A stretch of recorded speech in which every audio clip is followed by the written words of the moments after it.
Salut tout le monde. Allez, on plonge direct dans notre sujet du jour. Aujourd'hui, attention parce qu'absolument tout ce qu'on croit savoir sur les bons et les mauvais aliments est sur le point d'être totalement chamboulé. On entend constamment parler de régime miracle, d'aliments magiques ou à l'inverse de poison absolu, mais en fait la réalité est bien plus nuancée et surtout carrément plus fascinante. Imaginez un instant un menu quotidien parfaitement équilibré. Plein de couleurs, des tonnes de nutriments, que des produits ultra frais. Eh bien, une question toute bête se pose. Est-ce que ce menu est l'incarnation même de la santé parfaite ou s'agit-il en réalité d'un cocktail hautement toxique? Posons-nous vraiment la question. Un repas magnifique, censé être excellent pour nous, pourrait-il être une sorte de dangereux poison déguisé? Première étape de notre décryptage, le fameux paradoxe de l'assiette. Et la réponse à la question qu'on vient de se poser risque d'en surprendre plus d'un. Parce que la révélation choc, la voici. Les deux réponses sont parfaitement exactes. Oui, c'est complètement fou. Chaque ingrédient, sans exception, qui compose une assiette prétendument parfaite, abrite en son cœur des bénéfices incroyables pour le corps, mais aussi des dangers bien cachés. C'est ce double visage de la nourriture qui va guider notre analyse aujourd'hui. Chaque aliment a ses immenses qualités et chaque aliment a ses défauts. Littéralement, il n'y a aucune exception. On passe à la deuxième section, les fruits et les produits laitiers.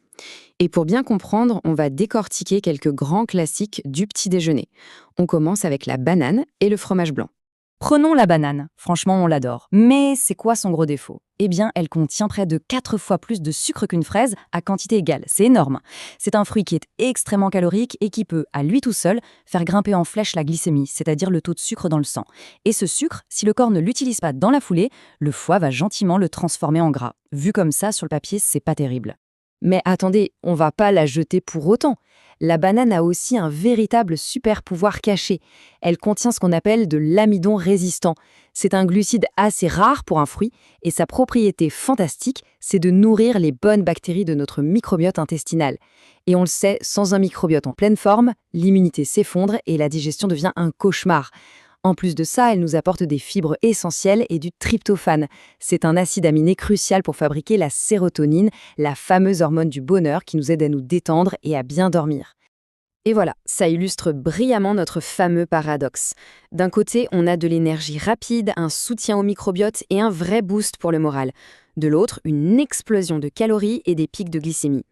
Le truc, c'est que le but de l'alimentation, c'est d'apporter du carburant. Donc ces calories, c'est pas l'ennemi si elles servent à soutenir un effort sportif ou une grosse journée de boulot.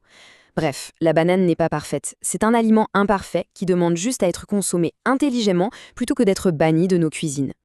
Et le fromage blanc? Pareil, c'est une